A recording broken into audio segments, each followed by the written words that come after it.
The other thing that we can do is, let's say we wanted to do something ad hoc. So, we can do very basic, infrastructure provisioning, but what about configuration management? So I'm going to go into my inventory here, and I'm going to show you how you might run a command across all of your VM infrastructure.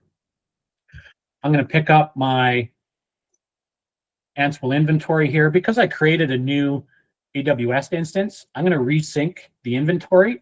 Basically what this does is it reaches out to the AWS APIs and it slurps in all of the VM hosts that I might have in my account. Since I created a new one, my current inventory only has 6, but once I update this, it'll have 7.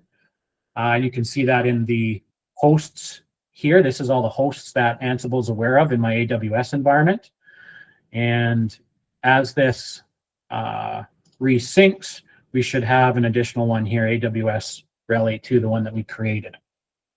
So let's say, you're doing a common sysadmin task. I want to find out maybe the operating system version on any one of my hosts, or I want to find the amount of memory that might be available on all these hosts.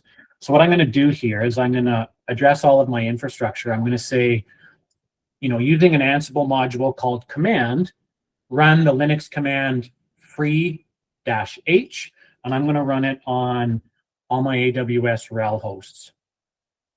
Again, this is using kind of a survey environment. I'm going to populate some basic things here, a credential and execution environment, to go out and run that automation for me. And so what it's going to output here, it's basically going to log into every single Linux host in my AWS infrastructure, and it's going to spit out the amount of free memory. So you can use it like this for running ad hoc commands. There's certainly value to that. Obviously, it might make more sense for the jobs that we're going to do repeatedly to be put in a formal playbook and ran as a job template, right? But I wanted to show you both the job template, the ad hoc way of connecting to your infrastructure, running one command across many different hosts, and also the workflow template to show you how complex or how logic intense you could get should you want to do that.